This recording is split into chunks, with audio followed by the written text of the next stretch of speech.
Ұлы жеңістің 75 жылдығына байланысты Ұлы Отан соғысы ардагерлерінің елеулі ерліктері мен еңбектерін ұлықтау, есімдерін құрметтеу, өскелең ұрпаққа үлгі ету, насихаттау әрқашанда біздің парызымыз болып табылады.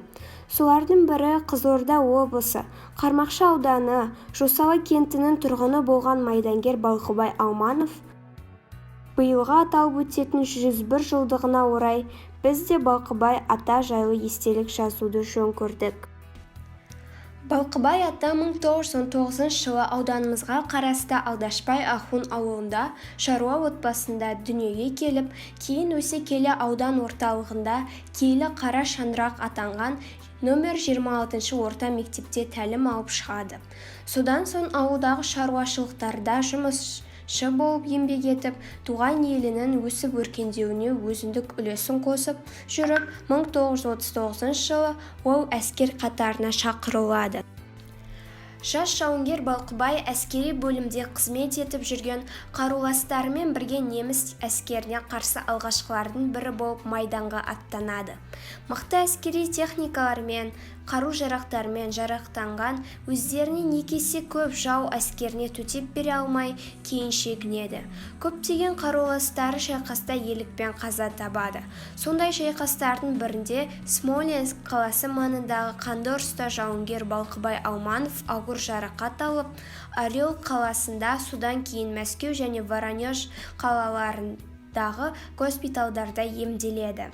Сонан соң ол 3 ай туған жерге келіп демалады да, аудандық соғыс комиссариатының бұйрығымен Қаскелең қаласында жаңадан құрылып жатқан номері 1078 дивизия құрамына жіберіліп, әскери дайындықтан өткен соң Мәскеу қаласы маңындағы майданға аттанады. Ол Батыс майданының құрамында атақты Панфилов басқарған дивизия құрамында болған халық қаһарманы, қазақ біртуар батыры Бауыржан Момышұлының батальонында әйгілі Волоколамск тас жолы маңында жауға қарсы шайқасқа қатысады. Сондай-ақ Мәскеу қаласы маңындағы Старый Русь, Холм қалаларын жаудан азат етуге қатысады.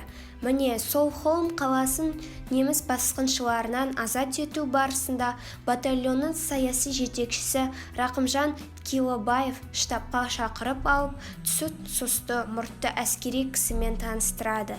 Өзін Бауыржан Момышұлымын деп таныстырған әскери азамат Балқыбайға қасына 2 жігіт алып, тіл алып келуді тапсырады.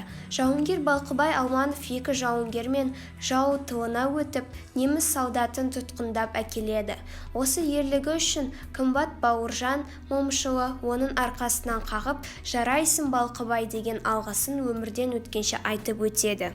Соғыс жылдарында әскери старшина лауазымындағы Балқыбай ата Холм қаласын азат ету барысында өткен шайқастардың біріне 2 рет жарақат алып, госпитальға түседі.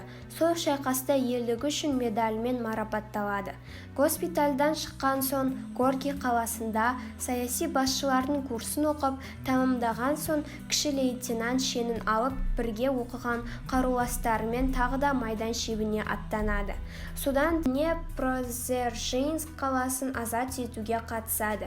Көптеген шайқастарда көрсеткен ерліктері үшін әскери бөлімнің алғыс хаттарына ие болады.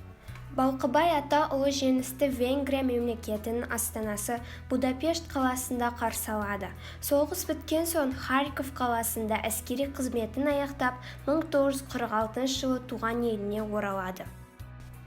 Отбасына келетін болсақ, Балқыбай ата өзін өмірлік қосағы Пірімжанова Айымжан әжем екеуі дүниеге 5 ұл және 3 қыз әкеліп тәрбиелеп өсірген. Айымжан әжем де сонау соғыс жылдарында Қармақшыдағы Загат Зерно мекемесінде лаборант болып жұмыс жасаған. Майданға азық-түлік жіберіп тұрған. Кейін сауда орындарында сатушы болып зейнетке шығады.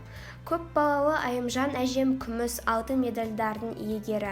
Әр баласын аналық қамқорлығы мен мейіріміне бөлей отырып, өмірде өз орындарын табуға ықпал жасап, бағыт-бағдар беріп, жоғары білімді мамандық иелерін тәрбиелеп, ұлдарын ұяға, қыздарын қияға қондырып, ел алғысына бөленіп, асыл ана ақ әже атанған бақытты аналардың бірі. Небәрі 69 жыл ғана өмір сүрген Айымжан әженің ұл қыздары еліміздің әр қаласында өмір сүріп, әр салада қызмет жасауда. Бүгінде Балқыбай ата мен Айымжан әжейдің тараған ұл қыздардан 26 немере, 56 шөбере өсіп өніп отыр. Қорытындылай келе, биылғы ұлы жеңістің 75 жылдығы, тамырымен бұтағын кеңге жайған алып бәйтеректей Балқыбай атаның 101 жылдық туған күніне тура келіп отыр.